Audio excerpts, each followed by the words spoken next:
ባለቤትነቷ የኢትዮጵያ የሆነችው መርከብ ከኢራን እገታ ተለቃ በቅርቡ ወደ ጅቡቲ ወደብ እንደምትመጣ ኢትዮ ፍሮንት ከሁነኛ ምንጮቿ ሰምታለች። ሰፋ አድርገን እናየዋለን።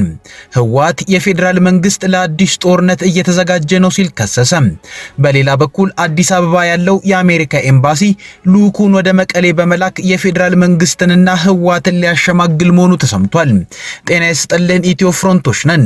አብራችሁን ስትቆዩ እነዚህን ጉዳዮች በስፋትና ጥልቀት በመረጃና ትንታኔ ተሰማላችሁ። እስከዛው ቻናላችንን ሰብስክራይብ፣ ላይክ እና ሼር እያደረጋችሁ አብራችሁን ቆዩ። ባለቤትነቷ የኢትዮጵያ የሆነችው መርከብ ከኢራን እገታ ተለቃ በቅርቡ ወደ ጅቡቲ ወደብ እንደምትመጣ ኢትዮ ፍሮንት ከሁነኛ ምንጮቿ ሰምታለች።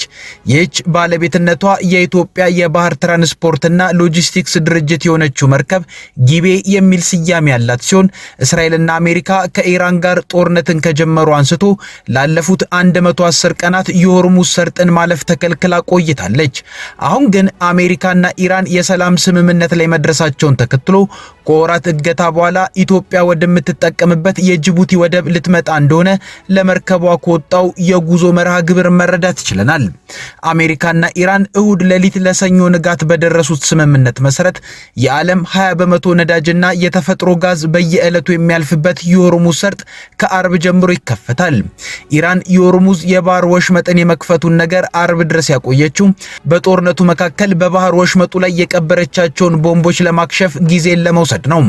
ኢራን ከአሜሪካና እስራኤል ጋር ጦርነት ውስጥ ከገባች በኋላ አሜሪካ የሆርሙዝ የባህር መተላለፊያን ተጠቅማ ጥቃት እንዳታደርስባትና ግዙፉን የዓለም የነዳጅ መተላለፊያ መስመርን በመዝጋት መደራደሪያ ለማድረግ ድንበሯ አቅራቢያ ባለው የሆርሙዝ የባህር መተላለፊያ ውስጥ በርካታ ቦምቦችን በመቅበር ለመርከቦች መተላለፊያ ከባድ አደጋ እንዲፈጥር አድርጋለች። አሁን ከአሜሪካ ጋር በመስማማቷ የተከለቻቸውን ፈንጂዎች በማጽዳት እስከ አርብ የሆርሙዝ የባህር ወሽመጥን ለመርከቦች ዝውውር ዝግጁ ታደርጋለች። የኢትዮጵያ ጊቤ መርከብም ይህን ተከትሎ ቅዳሜ ወይ እሁድ ካለችበት ቦታ በመነሳትና የሆርሙዝ ሰርጥን በመሻገር በቀጣይ ሳምንት ቅዳሜ በአውሮፓውያኑ ሰኔ 27 በአበሻ አቆጣጠር ደግሞ ሰኔ 20 ቀን 2018 ዓ.ም ኢትዮጵያ ወደምትጠቀምበት የጅቡቲ ወደብ እንደምትደርስ ከምስሉ ላይ የምትመለከቱት ለመርከቧ የወጣው የጊዜ ሰሌዳ ያመለክታል። አሜሪካና እስራኤል የካቲት 21 ቀን 2018 ዓ.ም በኢራን ላይ ጦርነትን ሲጀምሩ የኢትዮጵያዋ ጊቤ መርከብ ከተባበሩት አረብ ኤምሬት ሻርጃ ወደብ የተለያዩ ሸቀጦችን ጭና ኢትዮጵያ ወደምትጠቀምበት ጅቡቲ ወደብ ጉዞን ጀምራ ነበር።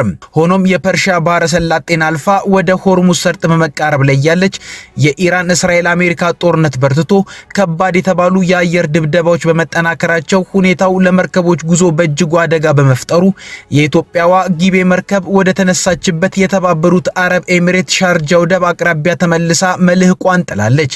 በቀጣይ ጊዜያት ደግሞ ኢራን የሆርሙዝ ሰርጥን ከናካቴው ለመርከቦች በመዝጋቷ ሸቀጥ የጫነችው የኢትዮጵያ መርከብ እዛው ሻርጃ ወደብ አቅራቢያ ቆማ 110 ቀን ሆኗታል። በመሃል የሆርሙዝ ሰርጥን የመክፈት ፍንጮች በታዩባቸው ጊዜያት መርከቧ የተወሰኑ እንቅስቃሴዎችን አድርጋ ሰርጡ ሲዘጋ ተመልሳ ወደ ተባበሩት አረብ ኤሚሬት ሻርጃ ወደብ አቅራቢያ መልህቋን ጥላ ቆማለች። እርግጥ ኢትዮጵያ የሆርሙዝ የባህር መተላለፊያ በመዘጋቱ ምክንያት ጊቤ የተሰኘችው መርከብ ብቻ አይደለም እንቅስቃሴዋ ተገቶ የቆመችባት። በወቅቱ ከኩዌት መንግስት የገዛችው ከ1.3 ሚሊዮን በርሜል በላይ ናፍጣና ቤንዚንም ሰርጡን ማለፍ ተከልክሎ ነበር። ይህን ያክል መጠን ያለው ነዳጅም በሶስት መርከቦች ተጭኖ ነበር ወደ ኢትዮጵያ እየመጣ የነበረው።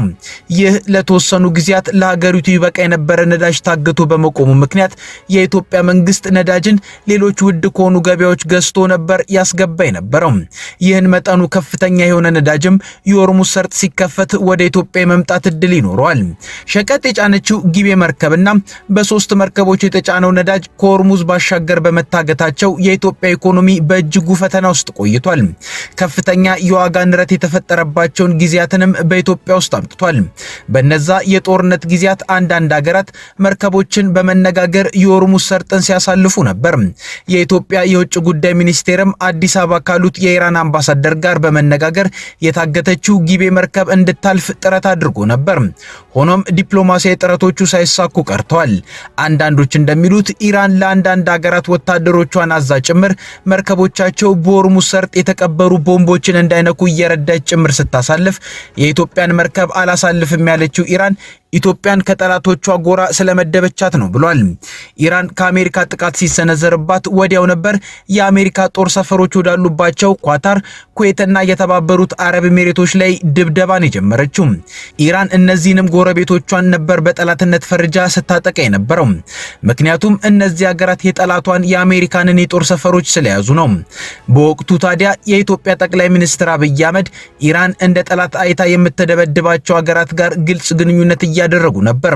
ጭራሽ በዛ በከባዱ ጊዜና ወደ መካከለኛው ምስራቅ ሀገራት የአየር በረራ በቆመባቸው ጊዜያት ጠቅላይ ሚኒስትር አብይ አህመድ ወደ ተባበሩት አረብ ኤሚሬት ተጉዘው ነበር። ከኳታርና ኩዌት መሪዎች ጋር በስልክ ከተባበሩት አረብ ኤሚሬት መሪ ጋር ደግሞ በአካል ተገናኝተው በነበራቸው ውይይቶች ላይ እነዚህ ሀገራት ራሳቸውን ከኢራን ጥቃት የመከላከል መብት እንዳላቸው በመናገር አጋርነታቸውን አሳይተዋል ሲሉ የየሀገራቱ መገናኛ ብዙሃን ዘግበው ነበር። ይህም ኢራን ኢትዮጵያ ላይ ጥርሷን እንድትነክስ ሳያደርጋት አልቀረም።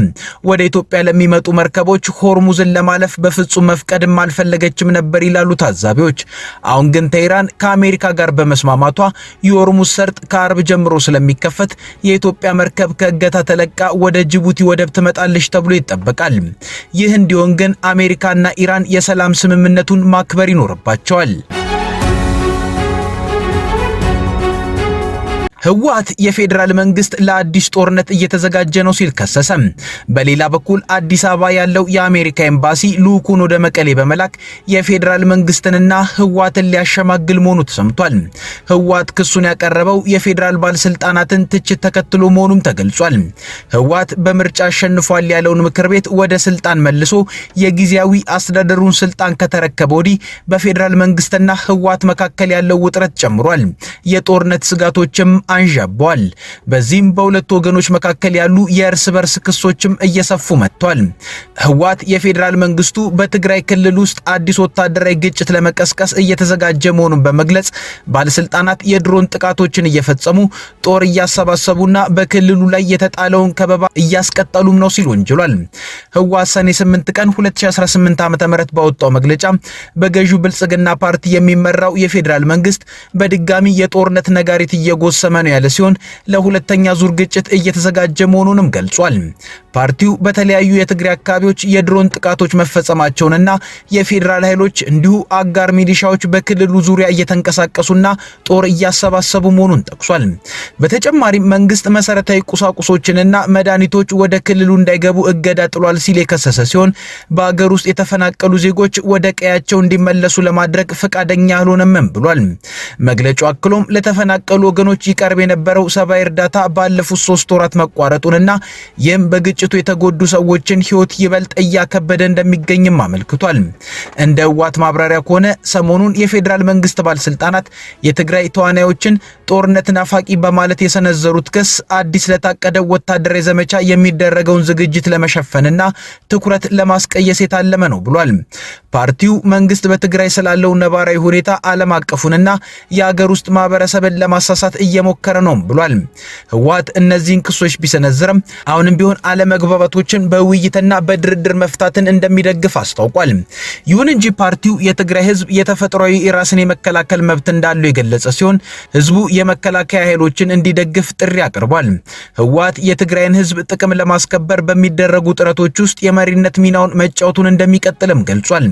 የፌዴራል መንግስትም በተለይ ከምርጫው መጠናቀቅ ወዲህ ከትግራይ ክልልና ህወሓት ጋር የተያዙ ጉዳዮችን በስፋት ወደ መገናኛ ብዙሃን በማምጣት ላይ ተጠምዷል።